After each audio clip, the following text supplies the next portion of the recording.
Smile DG school యాజమాన్యం మీద నిన్న జరిగినటువంటి దాడిని తీవ్రంగా ఖండిస్తున్నాం.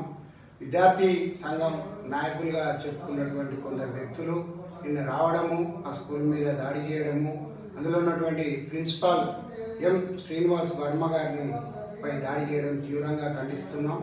ఒక బీసీ బిడ్డ గర్క కులానికి చెందినటువంటి శ్రీనివాస్ వర్మపై అకారణంగా దాడి చేసి వారు నానా బీభత్సం చేయడం అనేది ఇది విద్యా వ్యవస్థకు, సభ్య సమాజానికి కూడా ఒక తలవంపులు తీసుకొచ్చేటువంటి చర్యగా మేము భావిస్తున్నాం. ఈ దాడిని యావత్ సమాజం కూడా ఖండించాల్సిన అవసరం ఉంది. కులాలకు అతీతంగా, మతాలకు అతీతంగా విద్యా వ్యవస్థను నడిపిస్తున్నటువంటి విద్యార్థులపై ఈ విధంగా దాడులకు ప్రోత్సహించడం విద్యార్థి సంఘ నాయకులకు తగదని మేము తెలియజేస్తున్నాం.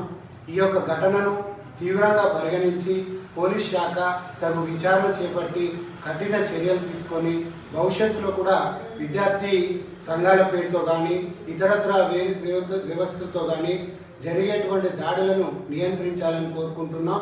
బీసీ బిడ్డ, మనం దళిత, బీసీ, ఎస్సీ, ఎస్టీ మైనార్టీలంతా కూడా ఏకం కావాలని చెప్తున్నటువంటి నాయకులకు మేము సూటిగా ప్రశ్నిస్తున్నాం. మనందరం కలిసి ఉండాలంటారు, అదేవిధంగా బీసీ బిడ్డల మీద ఈ విధంగా దాడి చేయడం అనేది ఒక విధంగా చాలా ఖండించదగ్గ విషయం. దీని మీద దళిత సంఘాలు కావచ్చు, ఇతర బీసీ సంఘాలు కావచ్చు, మీరు కూడా స్పష్టంగా మీ సందేశాన్ని ఇవ్వాల్సిన అవసరం ఆసన్నమైంది. బీసీ బిడ్డ మీద దాడి ఇది యావత్ బీసీ కులాల మీద దాడిగా మేము పరిగణిస్తున్నాం. ఒక వెనుకబడినటువంటి పెరక కులం నుంచి వచ్చినటువంటి ఒక విద్యార్థుడు అనేక మంది విద్యార్థులకు పాఠాలు చెప్పే ఒక ఉపాధ్యాయుడి మీద, ఒక ప్రధాన ఉపాధ్యాయుడి మీద ఈ విధంగా అనుచితంగా దాడి చేయడం చాలా తీవ్రమైన చర్య. దీన్ని ముక్త కంఠంతో ఖండించాల్సిన అవసరం ఉంది. ఇలాంటి చర్యలు మళ్ళీ పునరావృతం కాకుండా ప్రభుత్వం తగు చర్యలు తీసుకోవాల్సిందిగా కోరుతున్నాం. జై బీసీ, జై పెరక.